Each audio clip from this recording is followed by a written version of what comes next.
Voilà, merci beaucoup, mesdames et messieurs, chers internautes et téléspectateurs qui suivaient sur la TMS TV. Nous sommes en direct ici à la clinique Daroulaye. Quand vous parlez de clinique Daroulaye, tous les regards sont tournés vers celui-là qui a révolutionné la médecine traditionnelle. Le plus grand marabout que l'humanité ait connu, je veux parler de El Hadji Thierno Moulé Sow. On est présentement à son bureau. Alors vous voyez aussi sur ces images ce jeune homme du nom de Boubacar Diallo. Alors il y a quelques jours de cela, il était là pour venir rencontrer le marabout. Lui c'est un Guinéen mais il est pratiquement en séjour en France. Alors il avait eu des difficultés de santé. Et maintenant, il est au terme de son séjour ici au Sénégal auprès du marabout pour les besoins d'abord de la consultation que nous avons vu, mais aussi du traitement. Mais nous allons aussi lui permettre de revenir un peu, nous faire le résumé de son séjour ici au Sénégal, ce qu'il a rencontré avec le marabout et en tout cas les temps forts qu'il a passés à côté du marabout. Boubacar, alors veuillez vous présenter à nouveau. Oui, bonsoir. Effectivement, comme vous venez de le dire, je suis arrivé ici, ça fait à peu près 2 semaines que je suis là. En fait, moi, je suis guinéen, mais je vivais en France. J'avais rencontré trop de difficultés, tout ça là-bas. Après, je suis allé en Guinée et par la suite, je suis venu voir le marabout. Et là, depuis là, je suis venu, franchement, là, je me sens soulagé parce que... Mais alors, un peu avant de venir rencontrer le marabout, vous aviez dit la fois passée que vous avez eu à aller un peu partout en Guinée pour essayer peut-être de rencontrer le marabout qui pourrait quand même vous soulager de vos problèmes. Est-ce que vous confirmez cela? Oui. Oui. Parce qu'en fait, d'abord, à mon arrivée... Alors, tous les marabouts que vous avez rencontrés en Guinée, un peu partout, ne vous ont pas donné satisfaction? Non, pas du tout, au contraire. C'est ça. Oui. Tous les marabouts que j'avais vus auparavant, ils sont pas du tout comme celui actuel comme celui qui est là actuellement.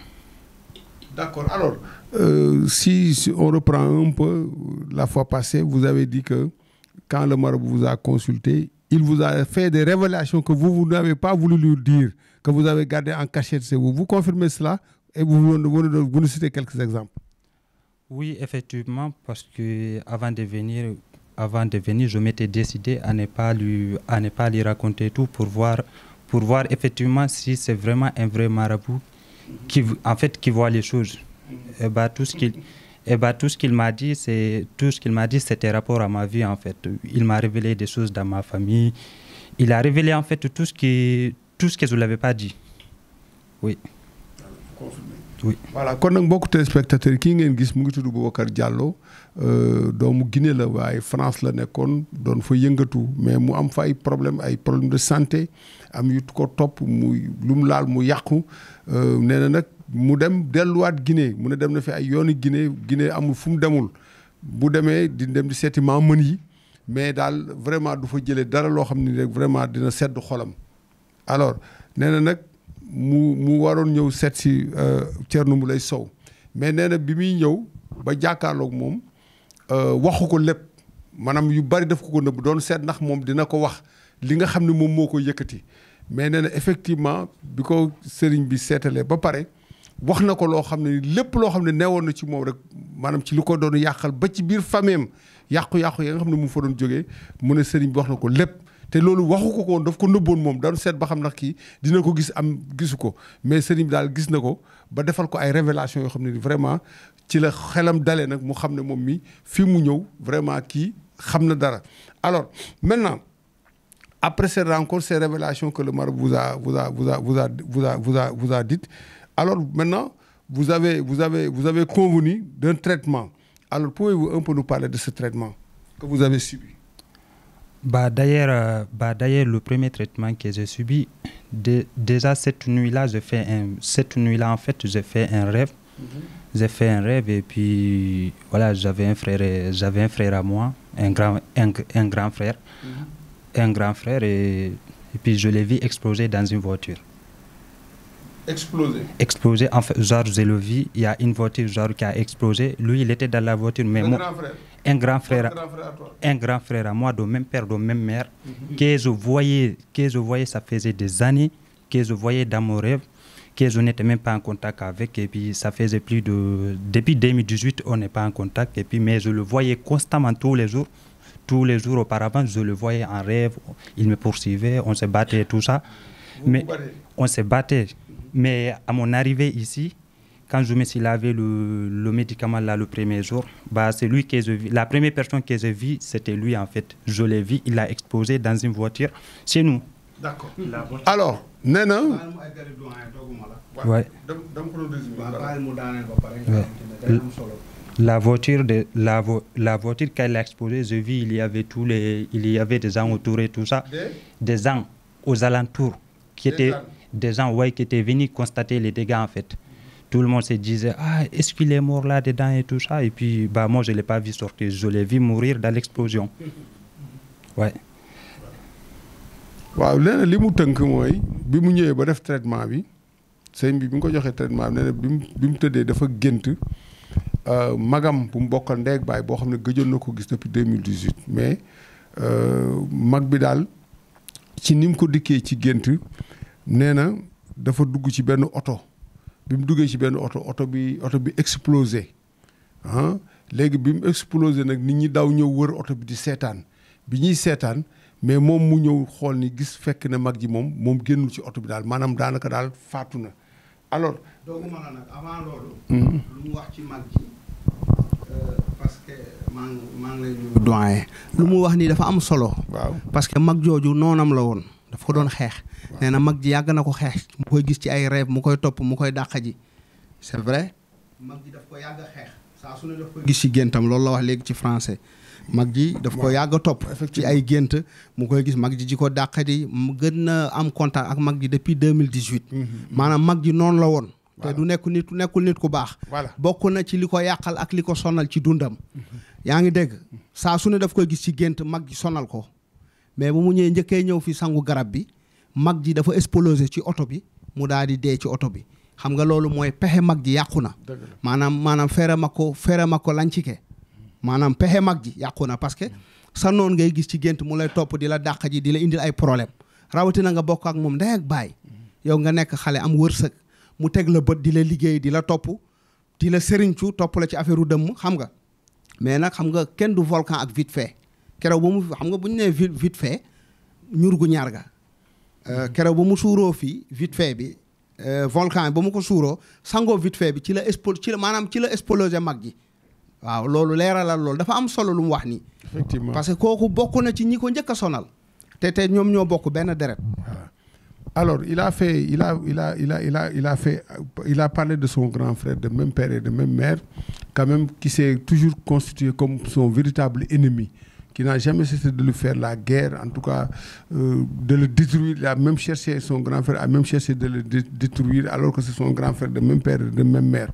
Alors, il a vécu cette situation avec son grand frère, mais quand il a utilisé le produit de El Hadj Thierno Moulay Sow, instantanément, automatiquement, il a vu cet accident dont son grand frère a été victime. Il était dans un véhicule, le véhicule a explosé, alors il y avait des gens qui étaient venus voir en tout cas l'état de l'accident, mais pour son grand frère, lui, il ne s'en est pas sorti, il a péri dans cet accident. Alors donc, quand vous avez vu ça, vous avez été au moins soulagé. Oui, quand j'avais vu ça, j'étais effectivement soulagé. Oui, j'étais soulagé. Oui. Après aussi, les jours qui ont suivi, je pense 2 jours ou 3 jours après, les jours qui ont suivi, au fur et à mesure que je prenais je me lavais le médicament. Après, le deuxième rêve que je vis, c'était... J'ai vu Thierno Moulay Sow, je l'ai vu chez moi dans mon village natal. Je l'ai vu, il était en train de frapper beaucoup de gens en fait. Frapper des gens. Oui, frapper des gens, de courir derrière les gens. Il y avait les gens qui essayaient de s'échapper de tous les côtés. Tout le monde courait. En fait, tout le monde cherchait à s'échapper. Mais lui, je l'ai vu. Moi, j'étais là. Les gens sont venus. Ils m'ont dépassé. Moi, j'étais là, je suis arrêté. Je disais en pulaar, moi, je le connais, moi, je ne vais pas courir. Effectivement, moi, je n'ai pas couru. Et lui, je l'ai vu vraiment. Il y avait des hommes et des femmes qui couraient dans tous les sens, qui s'échappaient vraiment. Je l'ai vu de mes propres yeux là. Il était en train de les frapper. Ce jour-là, c'est passé. Le jour aussi qui a suivi aussi, j'ai fait aussi le même rêve. Mais ça, c'était ici. Ça, je dormais ici. C'était même il y a 3 jours de cela ici. Je dormais entre 17 et 18 heures ici sur le salon de VIP là. Je dormais et là, je vois Thierno Moule Sow. En fait, je me vois comme j'étais assis ici avec des patients là. On était assis et là, d'un coup, je vois il y a un homme qui sort ici de ses bureaux et je vois l'homme était vraiment en train de pleurer. Il était en train de raconter, genre, c'est comme s'il parlait, c'est nous on l'a fait ceci, c'est nous on l'a fait cela. Et là, effectivement, moi j'étais là. Quand le monsieur lui a disparu, j'ai vu Thierno Moule Sow, il m'a appelé. Il m'a dit, mais il me parlait en pulaar. Il m'a dit, regarde, j'ai frappé ceux qui étaient derrière toi. Et là, je me réveille d'un coup et puis je me réveille comme ça. Je me dis, non, quelque chose s'est passé. Oui, et après aussi ces jours-là, le lendemain aussi, j'ai fait aussi un autre rêve aussi, la nuit. Et là aussi, je vois un de mes oncles, oncle maternel. Mon oncle qui était vraiment très proche de moi. C'est un jeune comme moi, mais il est un petit peu plus âgé que moi. Mais auparavant, lui, il connaissait ma vie de A à Z, en fait. Parce que j'étais en contact avec lui. En fait, auparavant, il était là, soi-disant, comme s'il m'aidait. C'est à lui que je me confiais, en fait. C'est lui qui m'aidait à aller voir les gens. C'est lui que je confiais tous mes trucs. Et là, lui, je le vois comme ça. Je le vois son pied. Je vois Thierno Moule Sow a coupé son pied. Je le vois, il était même immobile par terre.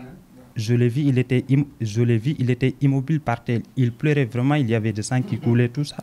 Mais moi, ça m'a paru un peu bizarre, mais je me suis dit, c'est l'effet des médicaments, c'est normal en fait. Tous les médecins qui sont cassés derrière cette situation, ils vont tous finir par être révélés par le médicament.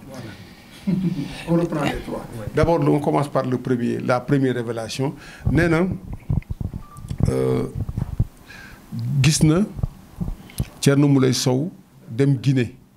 Bi mu demee Guinée mu ñëw seen dëkk mais bi mu ñëwee mu ngi dàq nit ñi di leen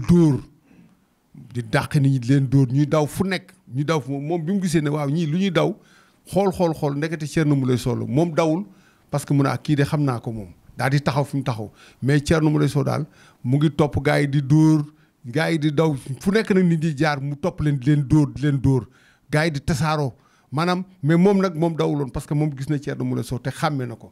Alors ça c'est la première révélation que vous avez faite. Maintenant la deuxième, vous dites que vous avez vu Thierno Moule Sow ici. Alors un patient qui était là. Alors le patient quand il est sorti, comment il était? Quand le patient, c'est un homme. C'est pas un patient. Oui, c'est pas un patient. C'est pas un patient. Non, lui, c'est pas un patient. En fait, voilà. En fait, moi, j'étais assis là-bas, là, dans le salon, là où on reçoit les patients. On était là, en fait, où il y avait beaucoup de gens et tout ça. Il y avait un homme de grande taille, un homme de teint vraiment noir. Là, je l'ai vu sortir de ce bureau ici. Ah, d'accord. Je l'ai vu sortir. Il était vraiment en train de pleurer, il pleurait, il criait, genre c'est comme si en fait Thierno Moule Sow le frappait ici. Il est sorti, il était assis là-bas sur l'un des chaises. Il était en train de dire, c'est nous on l'a fait ceci, c'est nous. En fait, genre c'est comme si on a frappé. Exactement, effectivement. Et moi j'étais assis à côté, je le voyais pleurer, il était en train de révéler en fait tout ce qu'il avait fait, tout ce qu'il m'a fait comme du mal en fait.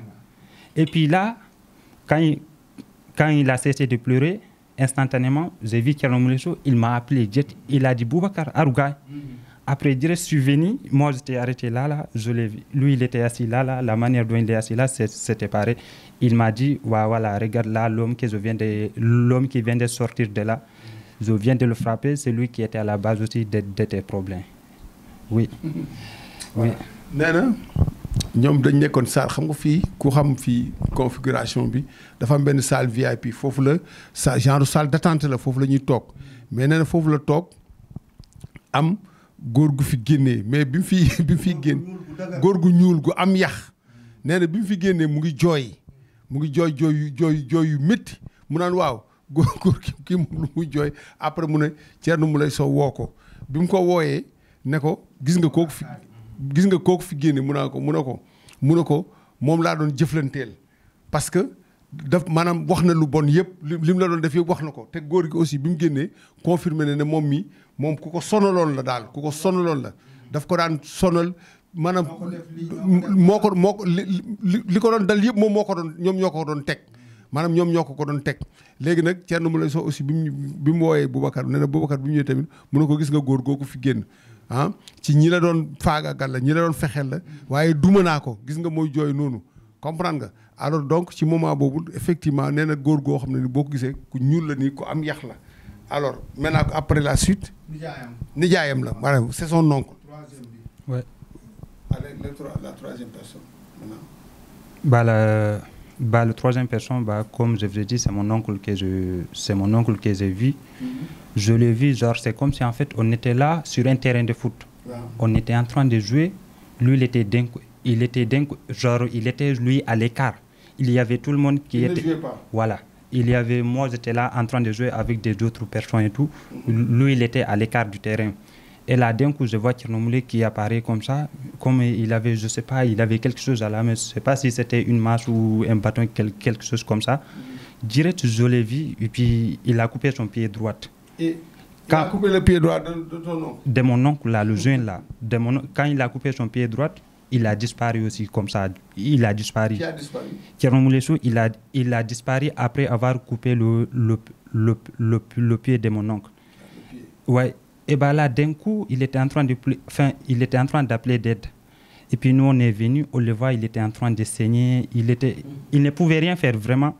Et là, tout le monde était rassemblé autour de lui pour essayer de l'apporter des soutiens et tout. Là, je vois aussi des gens dans ma famille qui étaient rassemblés en fait. Tout le monde se disait, on va l'amener à l'hôpital. Mais l'hôpital qui était le plus près, ils étaient fermés ce jour-là. Et puis, je vois aussi des membres de ma famille qui m'appellent. On me dit que d'envoyer de l'argent, on va les ramener à l'hôpital. Et moi, j'ai refusé. C'est comme ça. Après, je me suis réveillé. Très bien. Nena, mu gisaat moom nii mu nekk ci benn terrain ñuy football bi ñuy football mu gis nijaayam footballul waaye mu ngi taxaw di seetaan xam naa football bi léegi nee na ci noonu ni mu taxawee nee na subitement rek Thierno Moulay Sow fekk ko fa. Ak benn genre jaasi ñëw rek daal di dagg tànk bi mu daggee tànk bi di naaj deret di sotti moom nee na moment boobu gisatul Thierno Moulay Sow mu dem léegi nag nit ñi daw si nag nee na mbokk yeeg ñëpp daw si nag ñëw wër ko ñu ne nañ leen ko yóbbu ci hôpital bi mais ñu xool ñu ne hôpital bi tëj na li kii fu ñu koy yóbbu léegi ñu ne moom ñu daal di koy woo ne ko léegi Boubacar léegi doo ñuy jàppale dimbale ñu pour nga jox ñu au moins xaalis jàppale ñu pour ñu mën a yóbbu sa nijaay mooy leen maa bañ daal di bañ daal di refuser vous avez refusé alors ci la bañee ne joxewuma dara maintenant la suite maintenant. La suite ça c'était hier même. Et puis j'étais en train de dormir et puis là je me vois en fait dans la maison de ma grand-mère. Je me vois là-bas et puis il y avait aussi ses co-épouses et tout ça. Enfin, en fait, on était là comme en famille. Et là, d'un coup, en fait, je vois une vase noire. Je vois une vase vraiment noire sur un arbre. Et là, je vois une vase, en fait, en train de marcher sur l'arbre comme un singe, en fait. Ah bon? Oui, comme un singe, vraiment. En fait, auparavant, je voyais des vases. Mais ce vase que je vis là, il est totalement différent que le vase que je voyais auparavant. Parce que je le vois vraiment marcher sur l'arbre, il est en train de marcher sur les branches de l'arbre. En plus, l'arbre aussi, c'est un arbre qui est mort. C'est un arbre qui est mort, mais je vois la vase en train de marcher normal, comme un singe en fait. Sur l'arbre? Sur l'arbre. Sur l'arbre qui fait à peu près 30 mètres, quelque chose comme ça. Et après aussi, à côté de l'arbre aussi, je vois une femme, vraiment une femme de teint noir, vraiment noir. Et là, je vois la femme, j'ai voulu aller parler avec la femme. Quand on a commencé à parler, après d'un coup, je me dis, moi-même, j'ai parlé dans le rêve, j'ai dit non, on ne va pas parler parce que je suis en train de me laver des médicaments, à des médicaments. Oui. Et là, c'est comme ça après, je me suis réveillé aussi. C'est bizarre. Oui. Voilà. Nee na aussi mu géntaat maamam bu jigéen. Non, du maamam de ci grand-mère. Kër Maama, c'est la maison de votre grand-mère. Oui. Vous reprenez la maison de votre grand-mère. Ouais. Alors, votre grand-mère, elle est là-bas avec ses co-épouses. Oui. Oui. Ay wujjam la nekkal ci biir kër gi nee na. Waaw. Oui. Après. En fait, là-bas, on était là en famille et puis là, juste à côté, il y avait un arbre, mais l'arbre est déjà mort. Voilà, très bien. Nee na maamam bu jigéen moo nekk ci kër gi ak ay wujjam mais am na benn garab bu mu gis ci weti kër gi garab bi nag dafa wow. dafa maanaam dafa dee ba wow mais garab gi am na guddaayu 100 mètres ci kaw waaye mu gis ci kaw garab gi benn nag bu ñuul buy dox ci kaw garab gi alors nag bu ñuul boobu nag mu gis ko muy dox ci garab gi maintenant après quand vous avez vu la vache qu'est-ce qui s'est passé? Bah, c'est là j'ai vu la vache, je suis resté là à regarder la vache parce que moi ça m'a paru bizarre de voir une vache qui marche qui marche sur un arbre comme un singe et puis là voilà. Après comme juste à côté il y avait aussi la dame qui faisait des allers-retours, une femme vraiment noire qui faisait des allers-retours. Je suis allé essayer de la parler. Après d'un coup aussi je me rappelle, je dis non on va pas parler puisque je suis en train de me laver avec mon médicament. Et là par la suite Après aussi, par la suite, je vois aussi un autre homme aussi. Un autre homme, mais pas de... Un autre homme, lui aussi, je le vois, genre, c'est comme si le monsieur, il était en train de vendre des sacs de riz. Des sacs de riz. Je vois le monsieur, en fait, il me dit d'acheter un sac de riz. J'ai dit, je vais faire quoi avec? Là, il m'a proposé, genre, je le vois, on était en train de discuter des prix. Il me dit, on va 200 000. J'ai dit, non, c'est pas ça. Moi, je l'ai donné. Il m'a dit, bon, ramène 150 000, je l'ai donné. Et puis je vois, il prend le sac de riz, il me donne. Il le met dans un bol. Et là, après, je me réveille. nee na ci loolu mu gis benn jigéen bu ñuul buy doxantu. jigéen bu ñuul bu nekk ci wetu garab gi. ci wetu garab gi. waaw bi mu gisee nag bi nekk ci kaw garab di dox ci kaw garab gu wow gi. nee na mu gis benn jigéen bu ñuul bu nekk ci wetu garab gi di doxantu. léegi nee na mu dem bay bu ko wax ak moom. mu mel ni dafa am lu ne ko bul wax ak moom parce que yaa ngi am garab yooyu sangoo waaw yaa ngi laal ay garab di ko sangoo donc bul wax ak moom mu ne aussi mu gis beneen góor boo xam ne ni ñëw na di ko jaay saaku ceeb alors saaku ceeb bi mu waxaale ak moom mu ne ko saaku ceeb bi 100,000 laa koy jaayee 150,000 alors nee na vous avez acheté le riz. Voilà, nous avons jënd saaku ceeb bi à 150,000. Qu'est-ce que vous avez fait du sac de riz? En fait, c'est là que j'ai laissé le sac de riz. Ah, mais vous l'avez acheté? Oui, je l'ai acheté. C'est lui-même qui me l'a mis dans un bol et puis c'est... Voilà, nee na mu jënd saaku ceeb bi après mu defal ko ci benn bool. C'est tout, hein? Ouais. Après aussi, le dernier rêve aussi, comme... en fait, auparavant, le dernier travail, là où je me suis fait virer, et puis voilà, je vois aussi les mêmes personnes qui m'appellent en me proposant de revenir travailler avec eux. Très bien. Oui. Voilà. Donc nag gént bi nga xam ne nag moom daanaka moom la mujjee mooy fa mu doon liggéeyee te ñu jële woon ko fa ñooñu di ko woowaat ne ko ñëwal nga jëlaat sa place.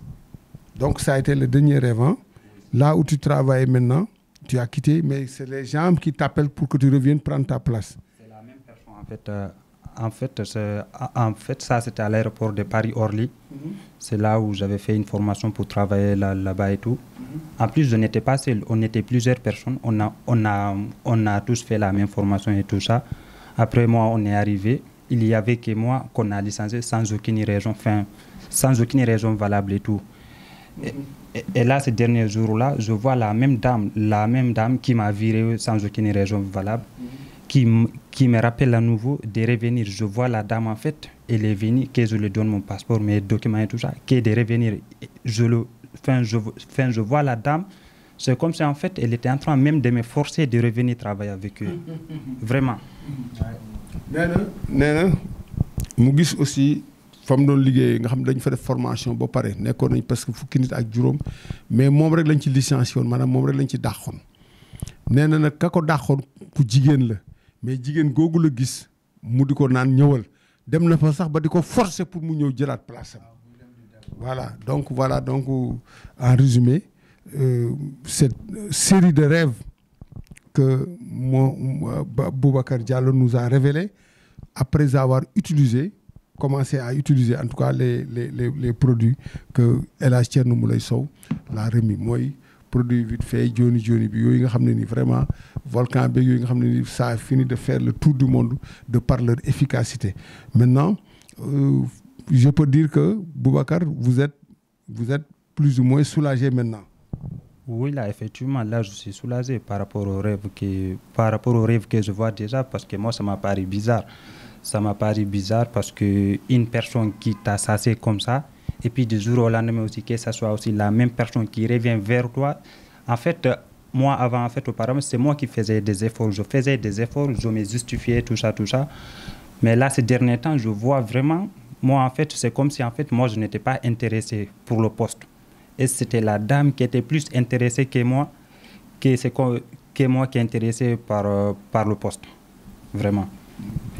Donc, nee na daal moom di mu jàpp dafa mel ni poste boobu daal moom daam bi la gënoon intéressé alors que c'est un poste boo xam ne nii comme ni mu wax sànq rek ñoom dañu defoon stage bi ñu defee moom rek lañ ci dindi woon mais fi mu ne dafa mel ni femme bi sax dafa mel ni moom moo gën a bëgg moom Boubacar mu ñëw liggéey si que moom mi ci boppam voilà.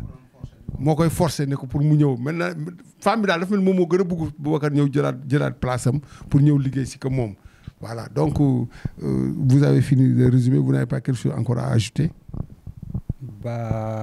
Déjà aussi avant de venir ici j'avais mon corps, franchement j'étais fatigué, puis j'étais fatigué sans avoir rien fait, mon corps était lourd, enfin je suis là tous les jours, je suis fatigué, mais là vraiment je me sens mon corps il est totalement lésé. Enfin, je me sens vraiment, c'est comme si je me suis débarrassé d'un gros fardeau qui était sur moi. C'est comme si en fait j'avais des poids sur moi que je me suis débarrassé comme ça. Là, mon corps, il est totalement lésé en fait. Voilà. nee na bi mu fiy ñëw yaramam dafa diisoon dafa mel noonu dañ ko teg lu diis pour mu yëngatu def ay gestes sax nee na lu ko jafe woon la mais actuellement vraiment mel na ni loolu ñu ko yenoon yenneeku na ko ba yaramam oyof na vraiment ay cëram nangu nañ.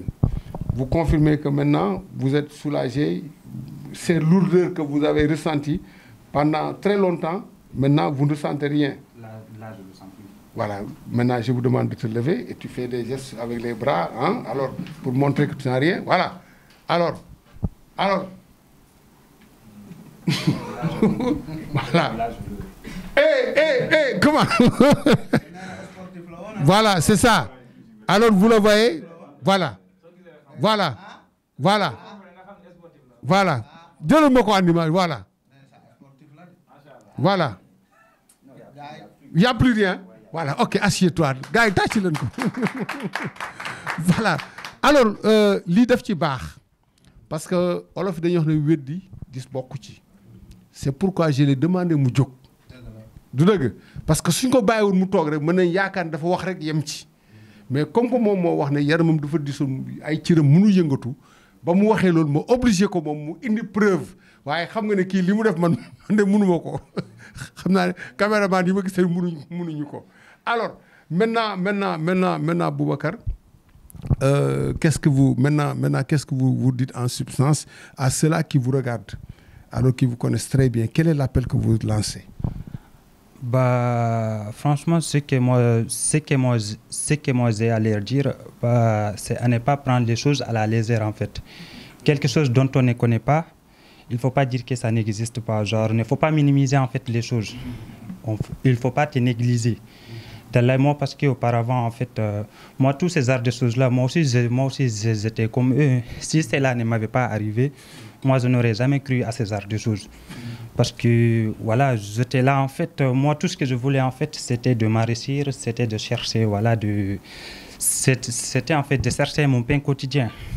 Alors qu'en fait, je ne savais pas, il y avait des gens qui n'étaient pas là pour chercher, qui n'étaient pas là, en fait, qui faisaient la même chose que moi, et puis qui étaient là. Je ne savais pas, en fait, il y avait, en fait, des malfaiteurs comme ça. Puis si je le savais auparavant, peut-être je n'en serais pas là aujourd'hui. Et puis, voilà, c'est... En fait, voilà, c'est la vie. En fait, c'est la vie. Faut vraiment, en fait, ne faut pas minimiser les choses, en fait. Parce que là, aujourd'hui, de nos jours, on ne sait pas qui est qui, en fait. Et puis, voilà, si tu veux vraiment savoir la vérité, en fait, il faut aller expérimenter par toi-même. Ne reste pas là, on dit qu'il paraît que toi-même, il faut aller tester pour voir ce que les gens disent, si c'est vrai ou pas. Voilà, moi, ça, je vais aller dire. Voilà. nee na appel bi muy lancé mooy nit ki bul néewal dara te aussi tamit lépp loo xam ne nii rek maanaam yëg nga ko demal nga seet ko nga gëstu ko nga vérifier ko parce que nag nit ñi dañoo bëri te wute mën nga gis nit defe ne bëgg na la fekk ne sa noon la mën nga gis nit defe ne kii daf la yéene lu baax fekk yéenewu la lu baax mais moom musul xalaat loolu mais bi mu jógee ci lii vraiment am na beneen gis-gis ci àddunaam maanaam ci avenir am maanaam fi mu ne nii xam ne fan lay teg tànkam mais daal appel boobu moom mu ngi koy lancé vraiment képp kuy jeune ku mel ni moom nekk ci buntu àddina di wut mooy que nit ñi dañuy fagaru te li nga xam ne ni aussi tamit dem nga ba mu jaaxal la ba nga dem fa nga xam ne fa nga ko yaakaaree wallaay boo demee tamit na nga ànd ak dal na nga ànd ak tey te aussi xam ne maanaam ñi nga xam ne ni dañuy wër di wax te la ñuy wax mënuñ ci dara xamuñ ci dara nga ràññi leen ak ñi nga xam ne ni vraiment dañ lay tegal ay preuve en tout cas moom daal li mu gis fii dal na xelam appel bi muy lancé nag mooy vraiment kontaan na trop vraiment il est très soulagé maanaam soulagé mooy xelam dal na fi mu ne nii vraiment xelam dal na bu baax a baax a baax a baax voilà kon nag sëriñ bi loolu la Boubacar Diallo wax ñu tekki ko ci wolof muy les temps forts de son séjour ici au niveau de la clinique Darou Laye entre vos mains nga traité ko mu fas yéene nag vraiment tàggatoo nag moo tax tey ñu def maanaam séance bi lan ngay mottali rek ci kàddu yi nga xam ne ni moom la yëkkati. wax jërëjëf kontaan ak mbégte rek laay am ñu ngi lay nuyu doyen di nuyu Boubacar Diallo di nuyu équipe bi yëpp di nuyu macha allah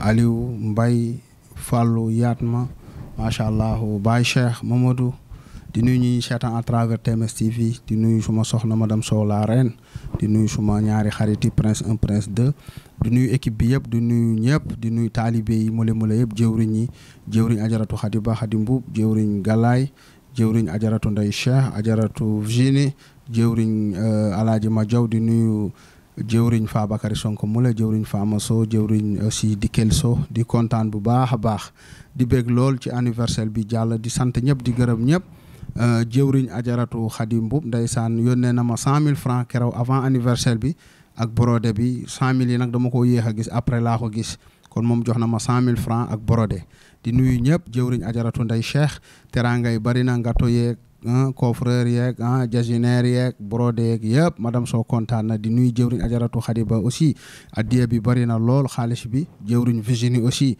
xaalis bi bari na lool di nuyu jëwriñ Alaaji Majaw jëwriñ Galaay di nuyu mboole mule yi fa ñëwoon ñëpp kontaan nañ bu baax a baax di nuyu waa international jëwriñ Fa Bakary Fama Dikel di nuyu ñoom ñaama soirée Ismaïla Diallo di nuyu ñoom ñëpp Virginie Traoré di nuyu bàyyiwuma kenn mule yëpp waaw moom Boubacar Diallo dama ko yërëm parce que ba ma xoolee ay mbiram li ko dese woon ci dund 2 mois moo ko dese woon kii yàggul tuuti rakkam faatu na moom mii dina ko wax c'est son petit frère ou bien non maay donc ko miñirawo ma wala kotirama maay non wona e koyɗol ngol hombo maay hombe ɓe nawi ɓooyaani rakkam yóbbu nañ ko moom dañ ko faye woon bor moom mi 2 weer mu doon dee ba ma ko gisee ba mu ñëwee xoolal ko dem naa ba bëgg ko libéré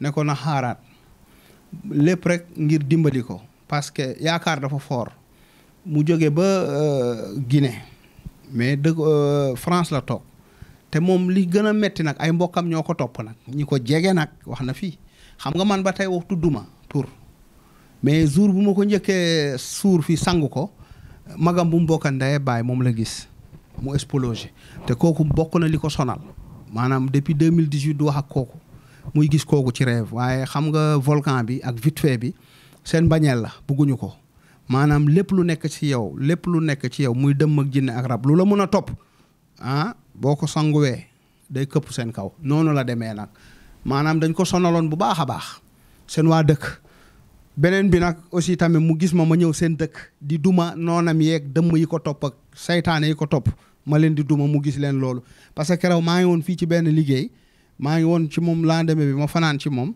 ma ne ko nañ ma ko woowal ba mu ñëwee si saa si mu wax ma lu ma ne ko gis nga butéel bee sa butéel la ci yow laa fanaan mu gis ma dem seen dëkk duma ñi nga xamante ne ñoo ko doon sonal maanaam moom ay waa dëkkam ay nitu boppam ñoom ñoo ko toppoon sonal ko lool kenn rek moo ko ciy dimbali muy papam kooku daal mooy nit ki nga xamante ne daal nitam la mais ñeneen ñi si des ñëpp ay kiyam lañu comprendre nga waaw ñëpp papam rek laa wax de moom laa ci génnee te man waxuma ko moom day gis dañ koy wan parce que garab yi boo ko utiliser dañ lay wan kooku tamit muy wax nijaayam boobu kooku daf ko jege woon moo ko daan utal ay garab xam nga loolu dafa garaaw yow nga nekk noonu sa noon ba pare yow maanaam noon bu déguisé soppe nga ko yónnee ay garab ci ay sëriñ mu lay demal fii ne la bàyyil ma demal la fii demal la ci sëriñ di def ay affaire di la ko jox yow xam nga loolu dafa garaaw waaye gis nga dama ko dóor ba dama tànk bi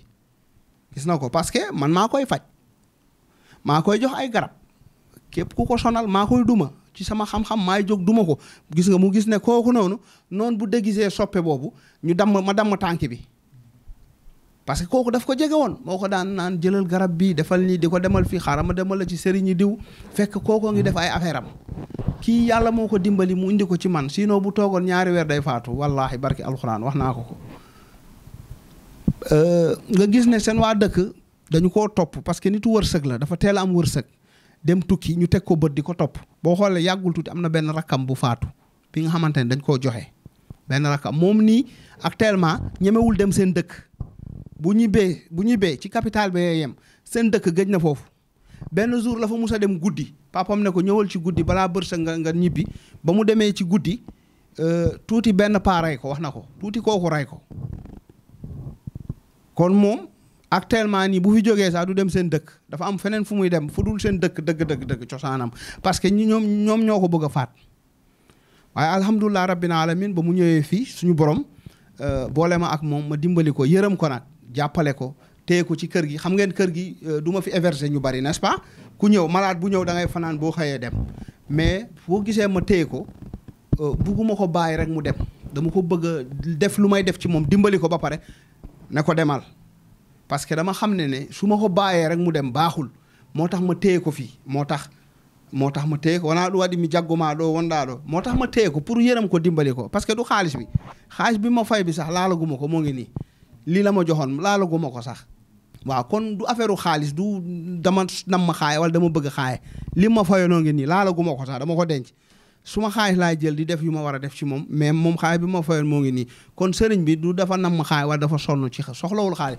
suñu borom teral na ma ba pare maanaam lépp lu ma dugg rek dama ciy bëgg am ndam bëgg ci am victoire man noonu laay doxee rawati nag mu jóge ba Guinée ñëw fi yaakaar ma te ma xam seen waa dëkk nag te xam leen bu baax xam moom su ma ko bàyyee rek tuuti rek dañ koy rey parce que wax na ko nee naa ko chaque jour dañ lay jéem a rey mu ne ma waaw parce que tante na ay accident yi nga xamante ne xoola dee rek ay accident yu bëri dina ko wax am na accident yu bëri nga xamante ne tante maanaam dal na ko yàlla moo ko ciy génnee su dul woon suñu borom day faatu wax na ko ma ne ko yow 2 weer lañ la appaloon bu 2 weer yooyu jotoon barki alxuraanu karim boo amul ñaan rek da ngay faatu soit ñu jaarale ci accident nga laaj ko après rëcc na ay dee yu bari wax na ko ay dee yu bari rëcc na ko te nag munoo di rëcc rek noonu comme ça parfois buñ la mbaalee doo rëcc yàlla nag moo ko maanaam yàlla moo ko sogg ne ko ñëwal ci Thierno Moule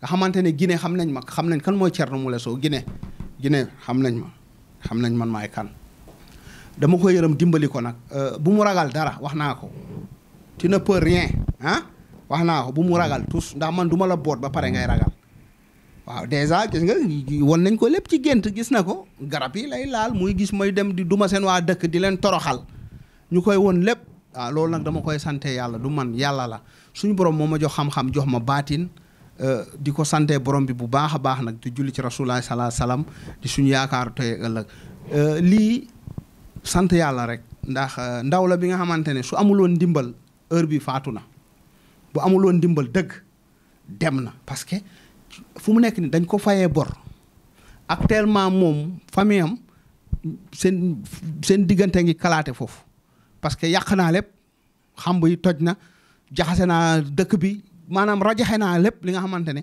ñoom seen maanaam lu ñu naraloon kii lépp laa yàq seen plan yëpp laa yàq moo tax fu mu nekk nii amuñu jàmm amuñu salaam di ko ñaanal bu baax jàmm rek ak tawféex yàlla sàmm ko aar ko bu mu ragal dara man maa ngi ci ginnaawam di ko ñaanal ndax nag dama ko fi téye presque 2 semaines xaw ma parce que xam naa lu tax te en général nit bu fi ñëwee sax du ma ko téye te gis nga tamit mu ne beneen bi ñoo ngi toog ci salle patient yi man maa ngi fii ci jëflante ak li ko topp góor gu ñuul googu noonu bokk na ci li ko topp di ko sonal parce que moom du daanu bu nekkee kuy daanu dañ lay limal mais bu dee ku dul daanu tamit noonu la dañ la koy won ci rêve ngay gis ne carrément sëriñ bi lu mu lay liggéeyal ngay gis carrément lu mu lay defaral moo tax garab yi dafa am solo man su may jëflante ak yow noonu la bu dañ la koy won ci gént fépp fu ma toll rek da nga koy gis lépp lu ma def ci yow da nga koy gis maanaam dañ lay won ba mu leer maanaam dara du nekk kumpa ngeen gis tamit mu wax ne gis na nag boobu nekk sa kaw a kaw mel ni golo di dox ci garab bi nga xamante ne dafa dee branche bi muy dox ci branche yi yooyu yëpp mooy yi ko toppoon ñu tënk ko nga gis ne femme bu ñuul boobu toog ci wetam mu bugg a wax ak femme boobu après mu ne ko du ma wax ak yow damay sangu garab mooy garab yi nga xamante ne moom lay utiliser maanaam mooy wane ne garab yi dafa am njëriñ te dafa am barke waaw di ko sant bu baax di ko ñaanal bu mu ragal dara fu mu nekk nii garab yi yëpp pare na dama ko yeewi tey mun na dem après nag dina uti protection fossé Belende loolu moom wax na ne dina ñëw pour loolu parce que bu nekkee ne ndeysaan yow sa waa dëkk yëpp mooy loolu ñëpp ay nooxoor lañu war nga mën a ut Belende nag waaw loolu dina ko ut affaire après parce que kii ku ko dimbaliwul rek du baax parce que am na wërsëg dafa teel a sotti ci dëkk bi dem tukki di defal waa dëkk bi ñu teg ko bët xam nga dañ lay bëgg a jëlee foofu waaw boo teelee sotti ci dëkk dañ la fay bëgg a jëlee waaw waaye bu soobee yàlla moo ko dimbali ba mu dugg sama kër dafa daw ba dugg sama biir kër moo tax suy génn fii day leer nañ ci moom loolu moo tax saa yu laalee garab bu xëyee ñu won ko gént mu gis lépp lu may def mu koy gis moo tax lu ne fàng na kenn du ko jeex sant borom bi rek julli ci rasulullah sallallahu alayhi wasallam lii du dara du ñu ci ndamu du ñu ci bàkku ndax moom mujjee wax te du moom mooy mujjee wax chaque jour nit ñi defal ñu témoignage nit ñi waxal ñu li nga xamante ne loolu la ñu gis ci ñun su ko defee garab yaa ngi ni doyen di sant yàlla bu baax di julli ci rasulullah sallallahu alayhi wasallam di am kontaan ak mbégte beneen bi tamit dëmm yeeg jinne yi dañu ko yàqaloon fu muy liggéey ci aéroport Orly man mi xam naa aéroport boobu ñaari yoon maa ngi fay jënde billet avion saa yu may ñëw fii damay dem aéroport Orly jënd fa sama billet vol dem départ aéroport de Gaulle Charles de Gaulle kon xam naa aéroport boobu noonu muy wax foofu tamit dafa nekkoon ci liggéey bu baax mais gis nga dëmm yi ak noonu yi ñu fexe ba jëlee ko foofu yaa ngi dégg wax naa ko ma ne ko nag lépp luñ la xañ ak luñ la yàqal bu soobee yàlla boo sangoo garab bi da nga ci jotaat léegi loolu tamit wan nañ ko ci gént femme bi di ko woo ne ko ñëwal liggéey si moom sax sawarul femme bi ne ko ñëwal kon nga xam ne li ma ko waxoon yëpp gis na ko beneen bi tamit nee na yaram bi gën na oyof te day gën a oyof rek parce que dañ ko yenoon lu mel ni aduna xamuloon jaajj ak joor gis nga jóg na fi nga defloo ko ay mouvement waaw parce que day wane ne rek man sama affaire man damay topp ndànk-ndànk ba am lu ma bëgg parce que noonu laay doxee yàgg naa ci liggéey bi ku am 20 ans ci liggéey yàgg na ci namuma xaalis ndax li ma joxoon a ngi nii laalaguma ko kon bu doon beneen sëriñ la boo ko joxee ci lendemain bi mu dem toj ko maa ngi nii li ma joxoon a ngi nii laalaguma ko parce que du dama nam ma xaalis parce que lu ma jox rek fekk na ko fi jox na ma ay euro fekk na maa ay euro waaw man macha allah lu ma bëgg mooy ndam du lii moo ma intéressé lu ma intéressé mooy nit ki am ndam am wér man loolu laay doxee maanaam fu ma toll utuma xaalis lu ma waroon am ci faj yëpp am naa ko lépp lu ma am rek bénéfice la lu ma bëgg mooy victoire ak ndam man loolu rek moo ma ñor du affaire xaalis waaye nag boo bëggee faju nag da ngay fay parce que nag nekkuñu fi aussi di faj nit ñi gratuit loolu arrêté nañ ko yàgg na dañuy liggéey de pour mu leer parce que dañu yor ay emploi di def ay frais yu bari képp ku bëgg a faju ba ngay yor xaalis boo yorul xaalis c'est pas l'appel nga fiy ñëw ndax maa ngi nii TMS bi yëpp dama leen di fay damay fay ñeneen ak ñeneen fan laa koy jëlee ci faj bi ñu may faj bi may faj nii ci laay jël di ci fay su may emploi kon nag faj bi mayeetuma ci saraxeetuma ci parce que li ma waroon maye yëpp mayee naa ko lu ma waroon saraxe naa ko ci faj lu si des moom amatul saraxe parce que li ma ku def ñeenti yoon luuma dem Kaolack benn yoon Parcelles def naa fa presque ñaari luuma fii ñaari luuma presque juróomi luuma def naa ko ak bokkul ak yi ma def barki Dembo Ndiaye Ibrahima foo mu xaddam boobu ngi ñëwoon fi daanu fi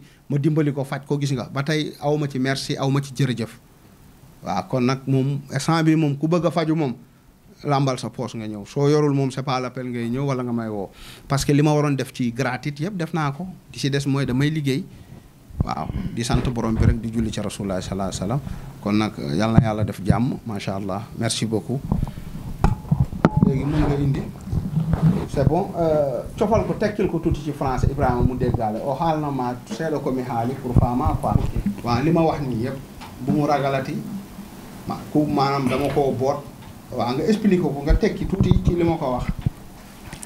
Voilà, le marabout est revenu en tout cas sur votre rencontre, les révélations et tout ce que vous avez dit déjà, il l'a confirmé.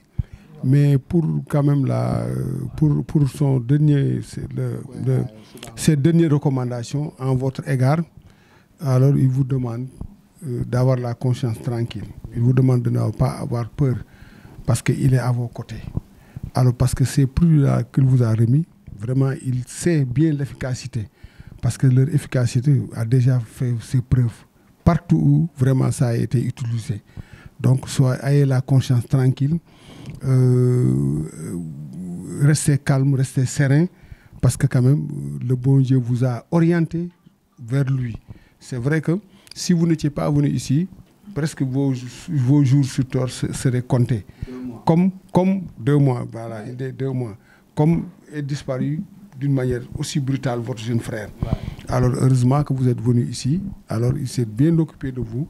Mais quand même, au moment de vous quitter, de le quitter, alors il vous rassure et vous assure quand même qu'il est à vos côtés. Alors il vous soulage, hein, il vous réconforte. Il ne faut pas avoir peur. Il ne faut pas avoir peur, vraiment. Gardez toute votre sérénité. Voilà.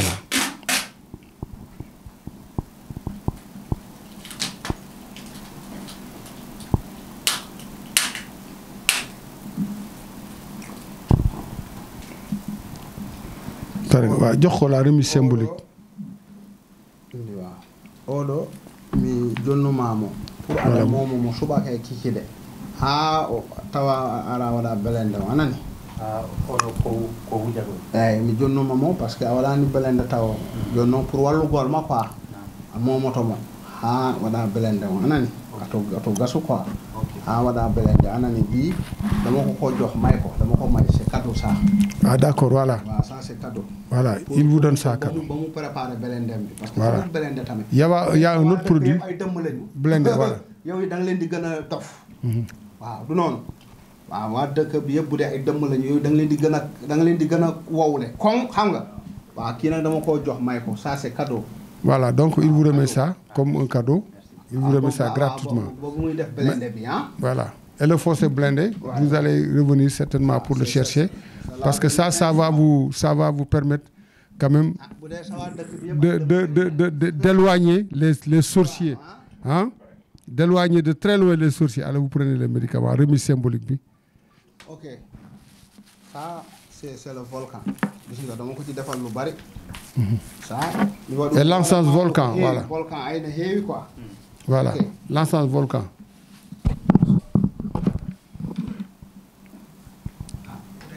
dëgg yàlla dañ la fayee bor gars yi tongtongee la rek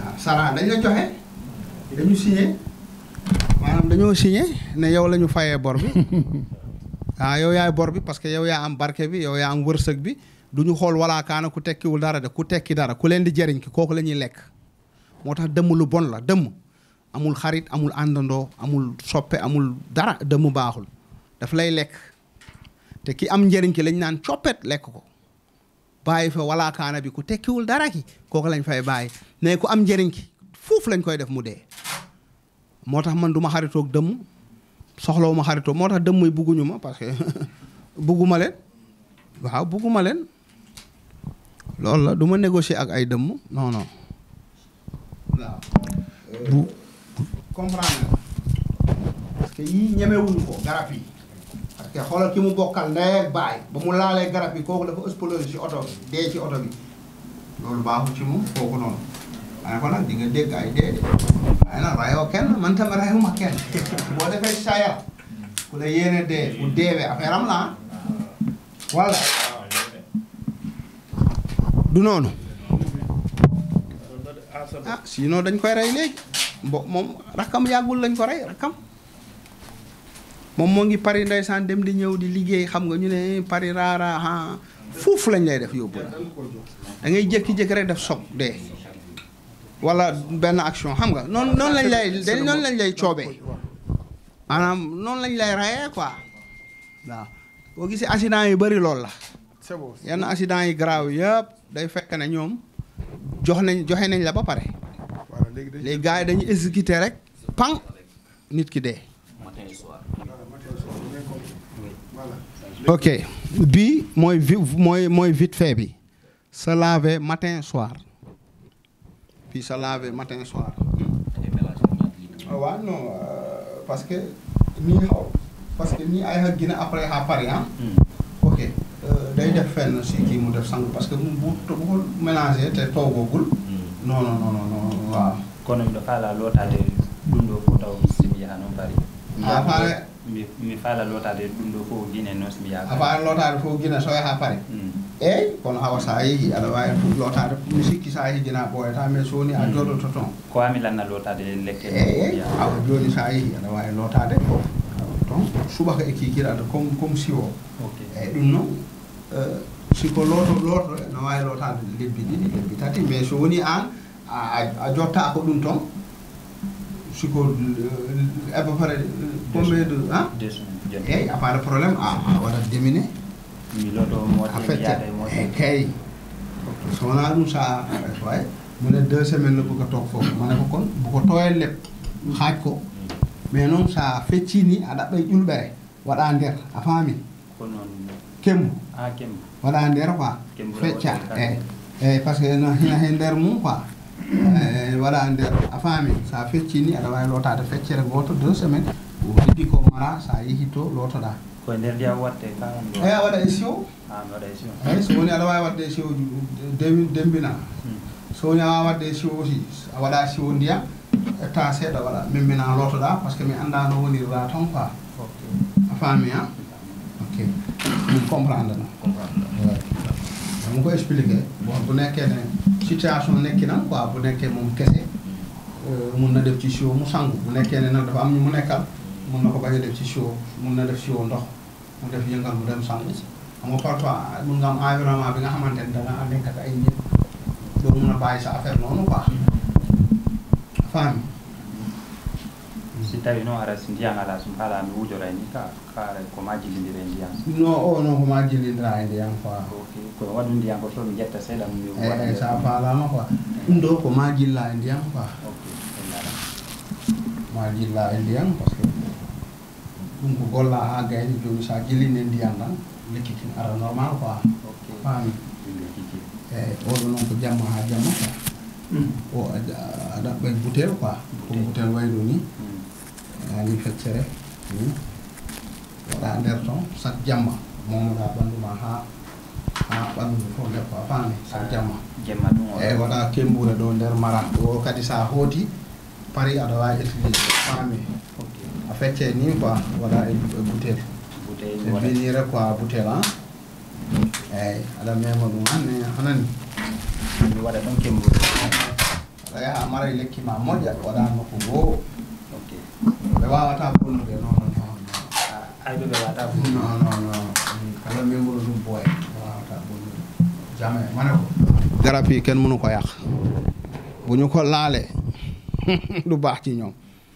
waaw loolu la parce que man yëpp laay sóoraale waaw boo nekkee combattant xeexkat du ma bàyyi dara man noonu la damay lépp laay sóoraale waaw comprendre nga waaw man noonu la quoi du may xeex du ma bàyyi dara dama leen xam mun la utiliser guddi waaw jàmm quoi joni kala ko anduɗa a famani a filmay noddala mi explique ma fama quoi waaw ma ne ko lépp li nga xamante ne comprendre o da ngay filmer yónnee ma expliqué la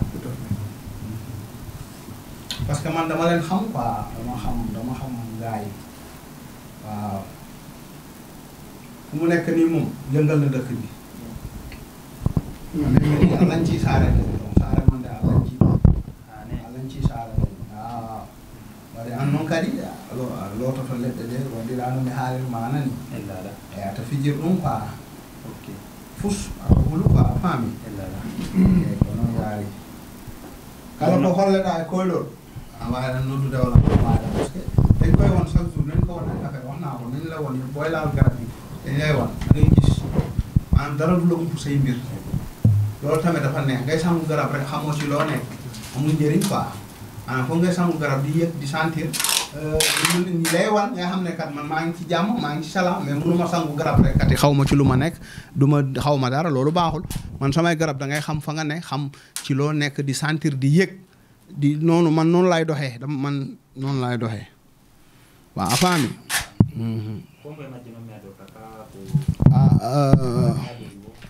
a wawi adorde ɗiɗo o mawɗon eyyi ok mawɗon ko suɓake kikiɗe mais noon urogol ngol a uroto taw après comme no waɗi onnoɗa waɗide ni quoi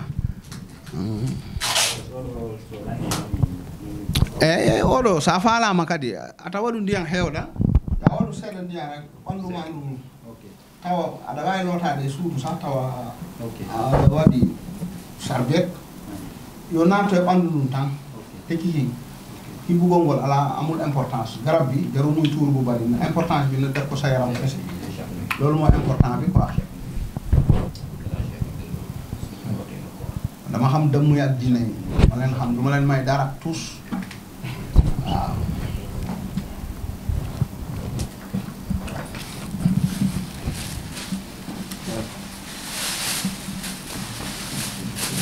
léegi nag bu koy suba rek day dem garab yi tamit mënoo ko jël ba pare di yàgg yaatu mu lay matin incha allahu balaa moo jaa na ñaa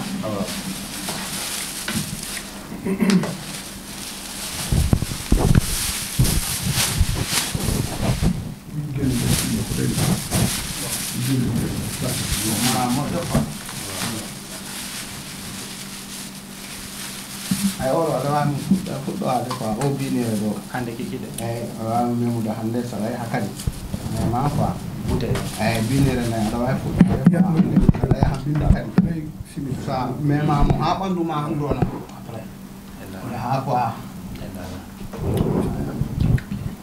ok on jungo ni c'est bon inchallah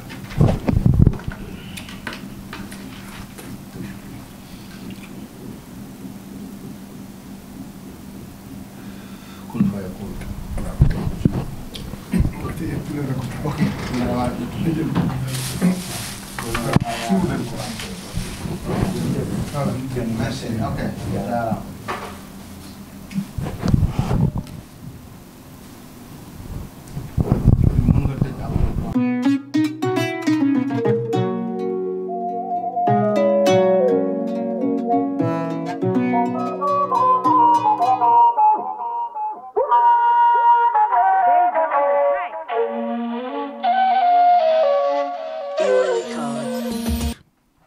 Quand même ki nga xam ne mooy Boubacar Diallo muy patient boobu nga xam ne ni moom moo ñëwoon pour tàggatoo ak sëriñ bi ñëwaat na ci feebar bi ni mu ko doon daanelee maanaam yi ko topp yàqal ko liggéeyam yàqal ko léppam moom état de santé aussi yàlla def nee na ba mu demee Guinée amul fu mu demul ci marabu mais bu demee rek la mu yaakaar du ko gis ba finalement yàlla boole ko ak Thierno Moulay Sow mu daal di fiy ñëw. mais mu ngi fàttali ne bi mu ñëwee aussi tamit Thierno Moulay Sow ne damay seet sa ay mbir nee na waxu ko li nekk ci moom yëpp lu bari daf ko téye mais Thierno Moulay Sow ci boppam moom moo ko wax ne ko lii ak lii ak lii maanaam wax ko lu nekk ci moom yëpp wax ko ñi nga xam ne tey ñoom ñoo ko topp bu ko faagaagal. mu utiliser aussi garab yi nee na garab yi ba mu ko commencé utiliser aussi tamit vraiment guddi gu jot daal daanaka mu gis waaw muy gis waaw di gis ñi ko doon yàqal. ak fi doon jaar ak moyens yi ñu utiliser ak aussi Thierno Moulay Sow ni mu jógee di jëflante ak ñoom yooyu yëpp dégg ngeen ko mu def ko ay révélation daal di koy wax vraiment en tout cas daal Boubacar Diallo mi daal xale la bu am avenir sëriñ bi wax na ne yàlla moo ko baaxee mu ñëw fii mais bu fekkoon ne ñëwul fii amaana ay fanam vraiment dinañ ko faagaagal parce que niñ def rakkam daanaka moom lañ ko bëggoon def waaye nag yàlla dimbali ko mu ñëw mu rëcc ñëw fii sëriñ bi jëflanteeg moom en tout cas sëriñ bi léegi bi muy tàggatoo moom jox na ko aussi tamit garab yi waaw yóbbante bi maanaam jox ko maanaam yeb na ko yeb bi mooy boo demee na nga utiliser lii te na sa xel dal waaw na sa xel dal te xam ne képp koo xam ne sa noonu la woon rek bu soobee yàlla dootul mun ci yow dara waaw kon nag moom won na ko ne carrément dinaa la jàppale nga gis ma ak ma gis nga bañ ma gis yëpp bu soobee yàlla maa ngi sa wet moom bul tiit bu ragal affaire liggéeyam bari tamit nga xam ne dañ ko fa dàqoon gannaaw bañ fa defee formation nee na aussi gis nañu di ko woowaat femme ba nga xam ne tey moom moo ko dàqoon tey moom moo gën a buggu moom mu ñëw liggéey si waaw defe naa ne loolu nag moom vraiment dal na xelam waaw dàq la ba pare di la woo pour nga ñëw liggéey si gën la bëgg sax yow nga ñëw liggéey si defe naa ne loolu moom c'est pas donné à n'importe qui en tout cas loolu daal mooy témoignage bi nga xam ne ni moom wax na ko ci làmmiñu boppam yaram bi nga xam ne ni tamit nee na bi mu fi ñëw yaram bi dafa doon diis vraiment mu mel ni dañ ko teg yoo xam ne nii vraiment ay cëram yëpp dara nanguwul mais nee na moom daal vraiment moom mii yëgatul dara diis yooyu ak coono boobu ak vraiment ni yaram bi façon woon yaram bi fecceeku na day tax gis ngeen ko mu jóg def fi ay waaw def fi ay yoga def na fi ay gestes yoo xam ne nii vraiment kuñ téye sa cër moom doo ko mën kon nag kii vraiment mën na ne cëram yëpp maanaam libéré wu na oyof na toll retrouvé na en tout cas la totalité de sa santé physique et mentale parce que demoon na ba affaire bi nekk ci bopp bi tamit di ko travailler lu bari donc loolu mooy les temps forts que nous avons vécu ici en direct au niveau de la clinique Darou Laye de El Hadj Thierno Moulé Sow après avoir rencontré ce patient qui est venu de la Guinée mais qui présentement était en France qui s'appelle Boubacar Diallo. Mesdames et messieurs, nous vous prions de rester encore sur la TMS TV pour vivre d'autres rencontres, d'autres temps forts, d'autres événements avec ce grand marabout que nous a fini comme le meilleur marabout de sa génération. Je veux parler de El Hadj Thierno Moulé Sow. Restez scotchés sur la TMS TV. À très bientôt pour d'autres vidéos.